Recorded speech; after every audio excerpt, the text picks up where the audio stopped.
on Piers Morgan's show. Do you bloody well condemn hummus? Do you condemn hummus? There you go. But let's go ahead and pull this up here. I just want everyone to see this here. Piers Morgan, bloody well, do you condemn hummus? So let's go ahead and pull this up here. I know we'll play a little bit and then we'll stop. It's your government that destroyed Libya. It's not Israel. It's your government. Do you know anything about this? Israel was lobbying for us to do this for years. Who made the decision to do that? Our government, and I hold them criminally responsible. So blame them. Yes, Konstantin, why are you an Israeli? Why are you constantly running cover for them? Because I believe in speaking the truth, being honest, instead of dragging in stuff that's irrelevant. No. It's not irrelevant at all. What are you talking about? Yes, my government is criminally responsible for the wars that they launched. And the Israeli government is also responsible for constantly trying to lure my government into more wars. That's what I'm standing up against right now. So the American government is so gullible that they just go around invading countries on the say-so of Israel. Again, what a straw man, dude. Benjamin Netanyahu came to America in 2002 and testified before Congress that the U.S. should overthrow Saddam Hussein, Muammar Gaddafi, and the Iranian regime. This isn't a secret. He's advocating that we fight more wars. And I'm telling you that this war, which we do not need to fight, which is not in our interest, has the potential to be devastating to our country, let alone the region. What is the moral relativism in any of that? I'm not saying the Iranians are good people. One side wants to wipe the other one from the map. The other side wants not to have people who want to do that in charge of that country. That's the difference. But Piers, do you not get let me just see, Piers, do you get my point here? This is what they said from the very beginning of the war in Gaza. Israel doesn't want to wipe Gaza off the map. Israel just wants to retrieve the hostages and get it. But they are wiping it off the map. So why do you just get to have this standard where you decide what they want to do? I can't base it on their track record. We can't look at Iraq. We can't look at Libya. We can't look at Afghanistan. Evidently, as all the hogs can see, we can look at World War II. Everything is just like World War II. But it's not like the last 25 years of terror wars. These guys have wiped countries off the map left and right. Well, as you know, it's their track record. Yeah, as you know, I've been increasingly critical of the Israel strategy in Gaza. It makes no sense until you hear people like... Only now is he being critical of this. But also I want to share this video here too. One more, and then we're going to break it down. We are talking specifically about the nation of Israel right now, so I'm talking about their responsibility. And why is it, by the way, that this is always a one-way street? I hear all the hawks constantly being like, Iran said this, Iran threatened this. What about the threats in the other direction? Maybe Iran feels like they don't have a choice to not. So look, Muammar Gaddafi, Iran is on the list of 7 countries that are supposed to be overthrown. The U.S. government went and overthrew both of their next door neighbors, invaded the countries and destroyed them after putting Iran on the axis of evil list when they had nothing to do with 9/11. And then when Muammar Gaddafi denuclearized, they went in there and overthrew him in the most violent, brutal way, was sodomized to death by a pack of madmen. Maybe Iran also feels that they can't get this one wrong. Why are we doing this? This is a country that poses no threat to the United States of America. And if you guys want to try to hang on the fence here and go, hey, I'm not telling Americans what to do. I think Israel should do it on their own. But that's just a fantasy land. They're not doing it on their own. They're doing it with our weapons, with our intelligence support, with our money, with us protecting them from a retaliation strike, and at least possibly with our president using negotiations to dupe Iran into thinking that they weren't at risk. I mean, that's what Benjamin Netanyahu says, and that's what some other reporting says. Maybe that's not the case, but either way, he pretended like he was afterward. So no, none of this is being done without America. This is about a regime change war. All of them said it in their own words. They're on record. Do you guys think Benjamin Netanyahu has been mistaken for 30 years, claiming that Iran is a year to 3 years away from a nuke? Or was he lying? Exactly. Ooh. So look, I mean, I don't see the benefit of a war with Iran. I don't see where the American people get a huge stimulus check. I don't see where the American people get lucky and say, hey, hi, everybody. We're doing okay. Like, here's all the money that we're going to get from this war. No, all what these wars have done is drain our treasury. We don't have Medicare for all. We don't have student debt forgiveness. We're not investing into our infrastructure. Wall Street and big banks get bailed out, and yet we get screwed over. So, I just don't see the incentive of it. Okay, so let's say Israel drops a bomb on Iran. Let's say, because they do have, again, allegedly, nuclear weapons. Well, then Pakistan could potentially, or Iran, maybe, or most likely probably be Pakistan, retaliate back, God forbid, Russia or China. And then what? Then we're dragged into it. And then boom, there it is. Like, that's it, folks. There's no going back. Like, seek shelter immediately. How many of you have food supplies? I mean, I got some canned food and some water, but that's probably going to last me, what, maybe a week, 2 weeks if I stretch everything out. You know, hold on to your can openers, everybody. But that's all. That's all, folks. There's no going back to the day before yesterday. That's it. Once the bombs are dropped, that's going to be it. And, you know, we covered this in a previous segment where, Nick, you asked me, do I think we could stop this? No, I don't. But what Dave Smith is saying is absolutely correct. There's no way we should be involved in this war. And you know what? He apologized for supporting Trump, okay, and voting for him. At this point, it doesn't matter, because guess what? All right, Dave, I forgive you. But look, I supported Bernie Sanders. But what I would say to all these progressives right now and independents and everybody else, forget the No Kings March. Show up and protest right now. Every single person politically aligned should be worried. I have a pit in my stomach wondering if I'm going to see my loved ones again, or is it I'm going to see them in the pearly gates, if there is something waiting for us in the afterlife. Nick, go ahead. I think you mentioned Bernie Sanders, it comes back to the same problem with people like Bernie and AOC, and who should really be the anti-war left leading the charge against this war hawk, hothead psychopaths that are thinking this is a path forward. They should be organizing people. And this is the problem. This is why Bernie didn't win in 2016. This is why he didn't win in 2020. This is why the left will never be able to grab power, because they're not leaders. They have good ideas, but they're not leaders. A leader is going to get people to get fired up about something and then go do the best they can to make that happen. And they should be getting the anti-war left, the anti-war right, the 95% of people or whoever that think this is not a good direction for America to go, and get us in the streets. Mm-hmm. Create a sense of urgency. Be a leader, not on ideas, but like an actual activist leader. Like MLK would have had people in the streets.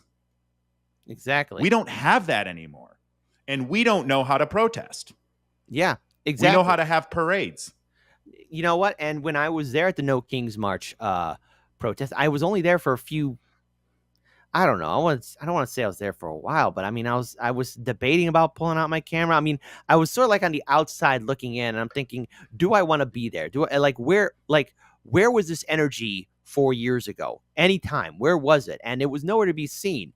See, the thing is, if everyone wants to be taken seriously here, show me that you're going to be aggressive and actually be anti-war. Show me, because right now I need to see people being scared about this. I need to see people being more vocal about this. And I don't care where you stand politically or socially. If you are on the right or on the left, if you're in the middle, if you're boomer, X, or millennial, Gen Z, no matter who you worship, be it Jewish, Muslim, Christian, I don't care. You could be atheist, agnostic, white, black, yellow, purple, green, blue, whatever. If you are anti-war, you are my ally, and we need to be vocal about this, especially over the weekend. You know, I mean, Trump is saying nothing's off the table. Well, that means nothing's off the table. That means is a nuke on the table still? Because if nothing's off the table, that means a lot of things are still on the table. Dare I say it? Maybe a ceasefire. I mean, it's not too late. It's still not too late to call for a ceasefire and end this, for a settlement. But you know what? I wonder what total surrender is what Trump keeps saying. What is Iran surrendering? They don't have a freaking nuke. They don't have it. Like, what do they have to do to give up? Just stop bombing Israel? Just take the bombs? Like, I asked myself when this started a couple days ago, I'm like, what did Iran actually do? They didn't do anything. I think it more has to deal with the decades-long conflict in, of course, with Gaza and Israel, and of course, you know, I mean, here's the thing, you know, we have funded paramilitary groups and coups and dictators. Other countries can do the same. So, you know, it's sort of like a back and forth thing. But I'm looking at this and I'm just seeing everything that happened after October 7th, 2023. You know, you have this war and the genocide in Gaza. You have then bombing in Lebanon, the political instability and the leaving of Assad in Syria. You have Yemen, and now you have this thing with Iran. And the thing is, before October 7th, folks, I want everyone to remember this. Netanyahu had a lot of problems with his local government there, okay? And so when we look at Dave Smith speaking this out, he should not be the only one, and he's not. I know that the Jimmy Dore Show, Due Dissidents, myself, you, everybody across the political spectrum. I'm seeing those on the right, libertarians. I'm seeing even influencers who were supportive of Donald Trump saying, hey, I didn't vote for this. And the thing is, you're seeing a MAGA civil war also take place. And you know what? I don't want a war, because if a tactical nuke of any type is used, well, then that's it. The show's over. This is inevitable, and I find the whole ordeal to be insane. I find it to be laughable. I find it to be an unnecessary waste of human life. I mean, what more can I say to convince people that this is a bad idea? And what more? I don't think you need to convince that many people. That's the thing. The fact that I mean, if you look at the people that are supporting this, it is literally the cockroaches of Congress. Yeah. It is your Ted Cruz, who doesn't even know the population of Iran, who just got dog walked by Tucker Carlson, who, by the way, I didn't see having Dave Smith agreeing with him or agreeing with Tucker Carlson and appreciating his point of view. And even, honest to God, Alex Jones was saying this was going to happen weeks ago, like months ago, actually. It's like, how are these the people that are becoming a voice of reason?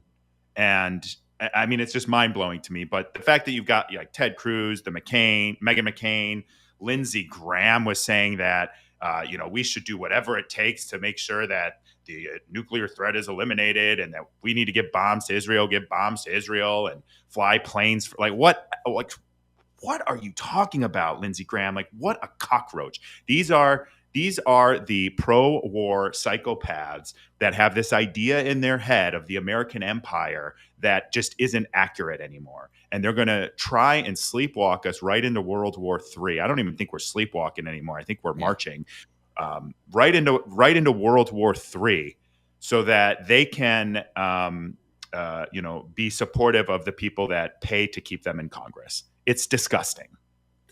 I also want to pull this up here too, and I think I'll end this on this final note here. Should this war begin? Should this war happen? Many people are going to be put in a very odd spot, because the day after, once a tactical nuke is used, hypothetically in a scenario, then we're all on bated breath. One tactical nuke is used. How many more? Will it be acceptable? Because then the whole world's going to look at this and wonder about America's involvement. Because again, if Israel because again, we have the bunker missiles, and we also have the tactical nukes. Do we give Israel the bomb, or are we doing it ourselves for Israel? Doesn't matter. Whatever action takes place, whatever happens, this will mean that we're involved now. And this would mean that the rest of the world is also going to respond to it. I wonder how our most diehard allies, let's say South Korea, that has a very hot border with North Korea, will react. How will Japan react after it itself dealt with not one but two atomic bombs and World War II react? How will Russia and China react? That's going to be a big, serious thing that's going to be reacted to. How will Pakistan and India react? How will our allies in Europe react? How will the American people react? Because if we're all on this march for self-destruction, that's it. And look, folks, everything does decay. The only thing that will remain of human civilization will probably be plastic and styrofoam. And whatever comes after us will wonder, who were these creatures and why did they make this unbreakable material?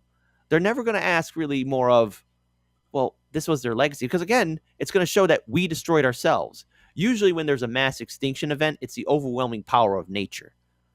This one, it's us and our own hubris. I dread to look at the survivors of humanity after this war. But yeah, this is made in the USA, no matter who drops the bombs.